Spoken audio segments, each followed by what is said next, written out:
Hey everyone, and welcome back to the Deep Dive. Today, we're going to be exploring something I find pretty fascinating. Oh, yeah.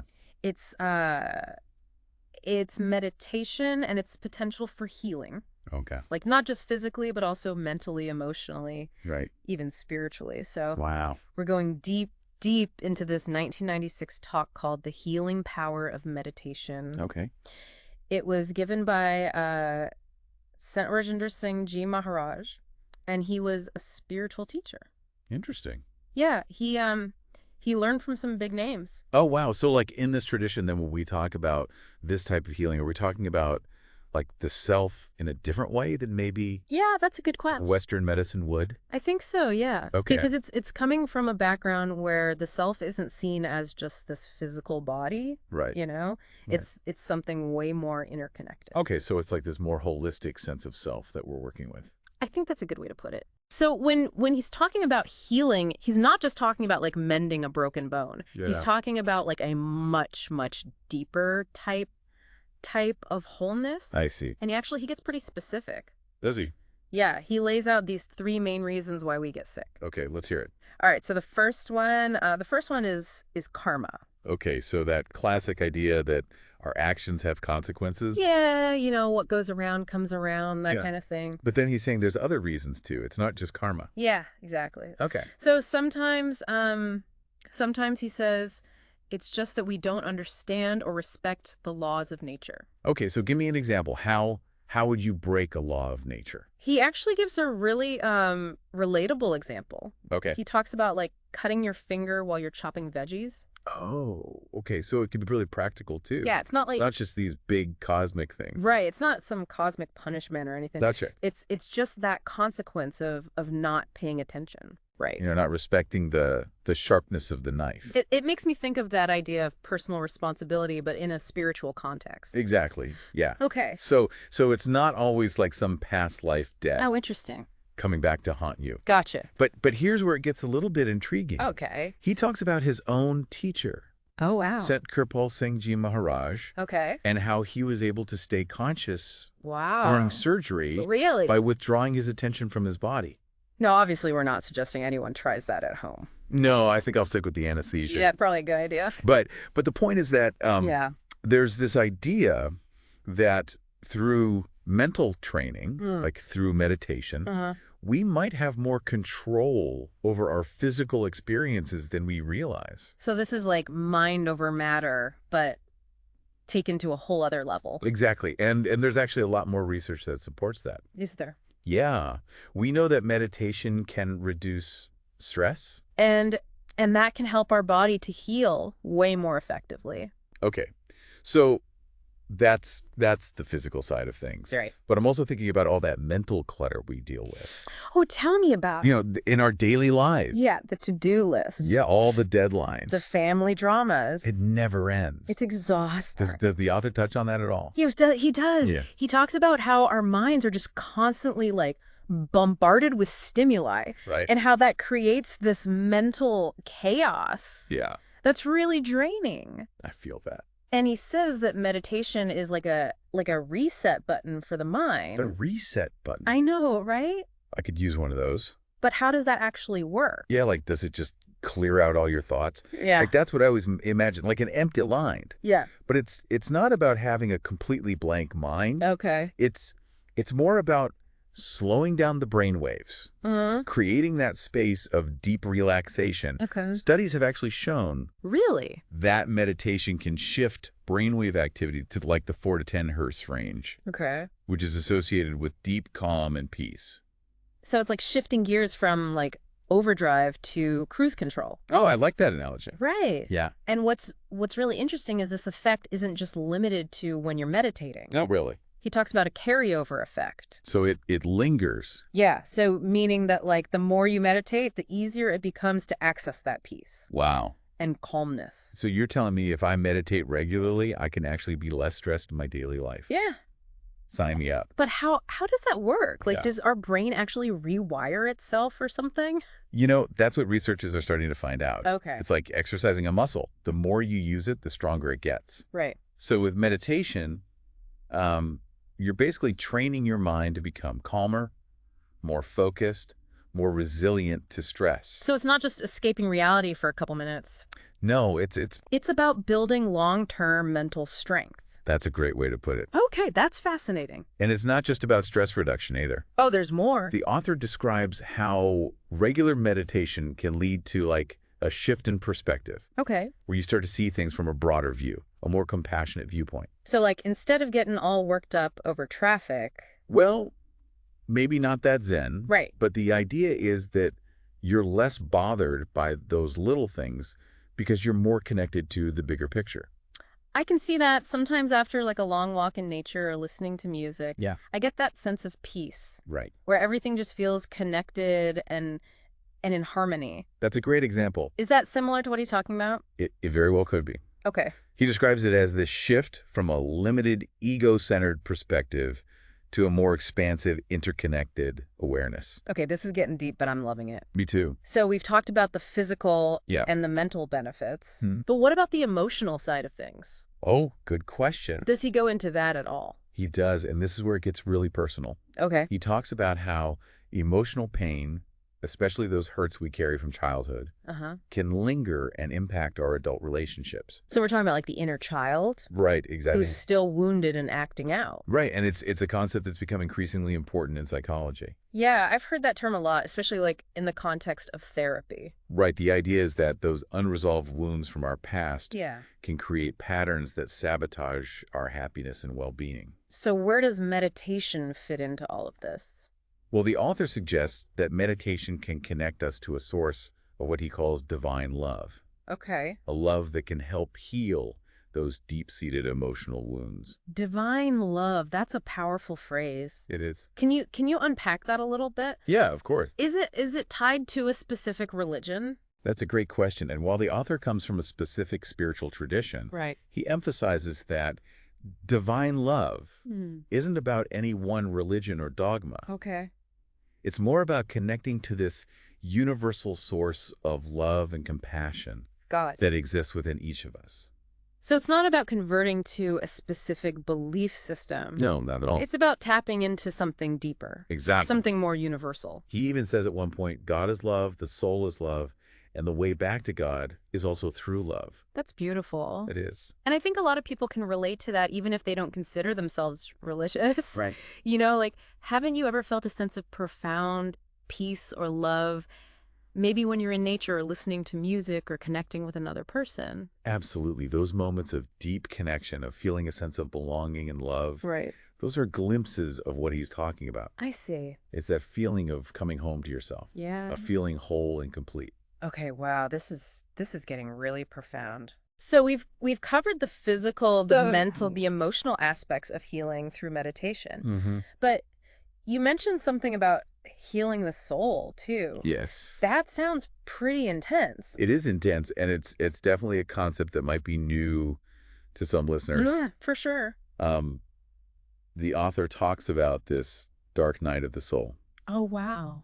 that feeling of spiritual emptiness or yearning Okay. that can drive us to search for meaning and purpose. So it's not about feeling sad or depressed. No, not necessarily. It's about feeling lost or disconnected. On a deeper level. Yeah. Exactly. Okay. And he actually tells a story about his own teacher, Okay. Sant Kirpal Singh Ji Maharaj, Uh-huh. who felt this deep longing for spiritual connection, Wow. that he would cry out to God for guidance. Wow. So the soul healing is about finding answers to those big existential questions. Yeah, the questions about life's purpose Exactly. and our place in the universe. And he suggests that meditation can help us connect to a higher source Okay. of wisdom and understanding, Yeah. allowing us to find those answers for ourselves. So it's like meditation can give us a glimpse of those higher realms. Right. Without having to, actually die. That's the idea. And he believes that by connecting to this higher source, we can find healing not just for ourselves, Mm-hmm. but for the world around us. Wait, so how does personal healing lead to global healing? Well, he doesn't think you can do it single-handedly, Okay. but he does believe that personal transformation can have a ripple effect. Okay. He uses the metaphor of a pebble creating ripples in a pond. I like that analogy. So if we each cultivate inner peace and wholeness, Right. that positive energy can spread outwards and create a more peaceful and compassionate world. So it's not just about sitting on a cushion and chanting Om. It's about becoming agents of positive change. Exactly. And that brings us to the question of how we can actually access this healing power, Right. how we can experience it for ourselves. Yeah. And that, of course, leads us back to meditation. So we've laid the foundation. We have. We kind of understand that meditation isn't just about relaxation. Right. It's about healing on a much, much deeper level. It is. But how do we actually do it? Yeah, that's the big question. Where do we start? Well, that's a great question and definitely deserves its own deep dive. Hold that thought, everyone. We're going to take a quick break and come right back with some practical tips and resources for starting your own meditation journey. Sounds good. Don't go anywhere. Okay, so we're back and ready to get practical. All right. So for those of us who are intrigued by this whole meditation thing, where do we even begin? Right. It seems like there are a million different techniques out there. You're right. There's no shortage of options. Yeah. And it can definitely feel overwhelming. Yeah, for sure. The author, drawing from his own background, Okay. talks about a specific technique that focuses on inner light and sound, which he believes leads to higher consciousness. Okay. But he also acknowledges that what works for one person Right. might not work for another. Yeah. So it's really about finding a practice that feels right for you. So it's like trying on a bunch of different hats Yes. until you find the one that fits. I like that analogy. Right. Yeah. Some people connect with mindfulness practices. Yeah. Others prefer guided meditations. Right. Some use mantras. Yeah, there's so many options. And the good news is Yeah. there are tons of resources available to explore, There are. like apps, Yeah. online courses, Mhm. even local meditation groups. Right. It's like a buffet of mindfulness options out there. A buffet of mindfulness. I love that. Yeah. So no need to feel pressured to follow one specific path. No, not at all. It's more about trying things out and seeing what clicks. Exactly. And if you are interested in the author's specific perspective, Okay. I would recommend checking out the Science of Spirituality website. Okay, we'll make sure to include a link to that in the show notes. Perfect. Okay, so let's say I found a technique that works for me. Uh-huh. I'm all set up in my comfy meditation spot, ready Yeah. to go, and then Yeah. my mind starts racing. The monkey mind Oh, yeah. gets us all. You know, grocery list, work deadlines, that embarrassing thing I said in high school. yeah. All that mental chatter. Like, how do you deal with those distractions? That's so common, especially when you're first starting out. Right, The author really emphasizes that it's not about forcing your mind to go blank, right. which, let's be honest, is pretty much impossible. Yeah. It's more about gently noticing those thoughts Okay. and redirecting your attention back to your chosen focal point, Okay. whether that's your breath, a mantra, or those inner light and sound sensations Right, that he right. describes. So it's like gently guiding a puppy back to its bed. Yes, exactly. Not yelling at it for wandering off. It's about cultivating a sense of gentle awareness and patience with yourself. That makes sense. But what about those times when meditation just feels difficult? Mm-hmm. You know, like I'm not feeling blissful Right. or enlightened. Yeah, I'm just bored or restless. totally normal. Really? Meditation isn't always easy or blissful. Okay. Some days it feels like a struggle just to sit still for a few minutes. Yeah. But the author encourages us to see those challenges as opportunities for growth, Okay. as chances to cultivate patience, perseverance, and even self-compassion. So it's about showing up and doing the work even when it's not glamorous or Instagram worthy. Yes, exactly. And remember, Yeah. even just a few minutes of mindful breathing can make a difference in your day. Okay. It's not about striving for perfection. Right. It's about making those small, consistent efforts. I love that. It takes the pressure off. Right. Okay, this might sound a bit skeptical, Okay. but I have to ask, you know, the author makes these pretty bold claims Cadet. about the power of meditation to heal, like, not just ourselves, Right. but the world. It's a beautiful vision. It is. But is it realistic? That's the big question. Yeah. And one that each of us has to grapple with individually. Right. But what is undeniable Yeah. is that personal transformation can have a ripple effect. Okay. As we cultivate inner peace, compassion, and understanding, Right. those qualities naturally influence how we interact with others, Yeah. how we show up in the world. So it's like that saying, be the change you want to see in the world. Exactly. And who knows? Yeah. Maybe if enough of us commit to this journey of inner healing, we can collectively shift the tide towards a more peaceful and harmonious future. That That's a beautiful thought. It is. Okay, so we've talked about finding a technique, Mm. dealing with distractions, Right. even the potential for global impact. Right. But what about those mystical experiences that people talk about? Yes. Seeing lights, hearing sounds, feeling a sense of oneness. Is that stuff real, or are we talking hallucinations here? That's a question that sparks a lot of curiosity. for- And the author, from his perspective, suggests that those experiences are real, Okay. that they're glimpses into higher realms of consciousness. But is there any way to understand that outside of a specific belief system? Well, think about near-death experiences. Okay. People from all walks of life, regardless of their religious beliefs, Right. report similar phenomena. Okay. A sense of overwhelming love, encounters with beings of light, a feeling of profound peace, and interconnectedness. Okay. So it suggests that there might be more to reality than what we typically perceive. So it's like meditation is a way to tap into those same states of consciousness Exactly. without having to, have a near-death experience. That's the idea. Right, right, And while those experiences can be profound and transformative, right.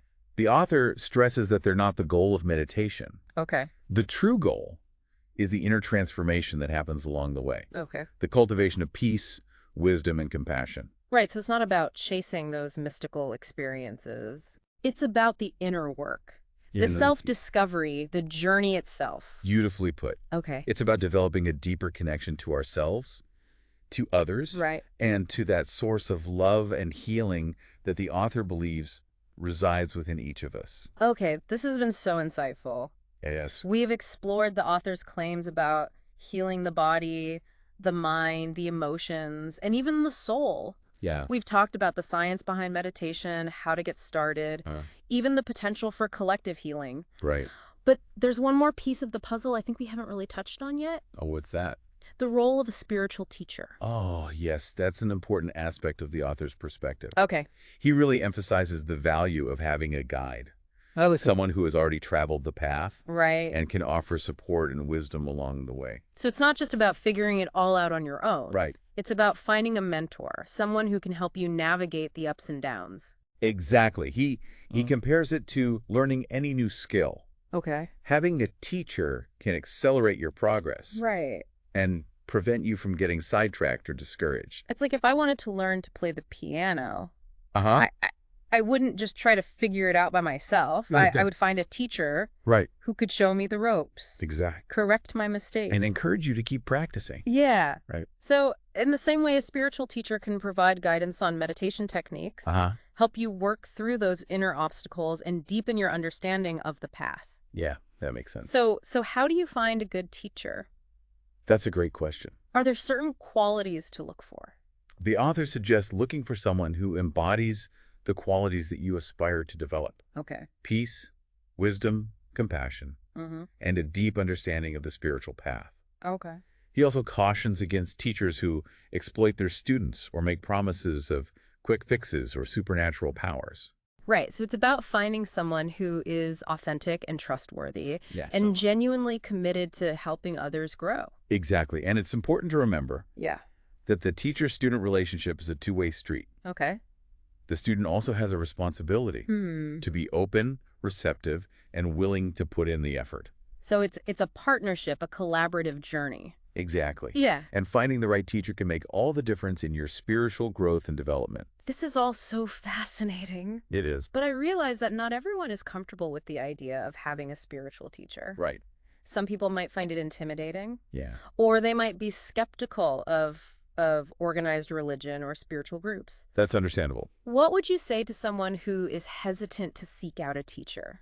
It's crucial to honor your own intuition and discernment. Okay. And the author acknowledges Yeah. that not everyone is ready or willing to have that formal teacher-student relationship. Right. He suggests that even in those cases, we can still benefit from the wisdom of those who have gone before us Okay. by reading spiritual texts, listening to lectures, or connecting with like-minded individuals. So it's about finding inspiration and guidance wherever you can. Yes. Whether it's through books, podcasts, online communities, or even just spending time in nature. Exactly.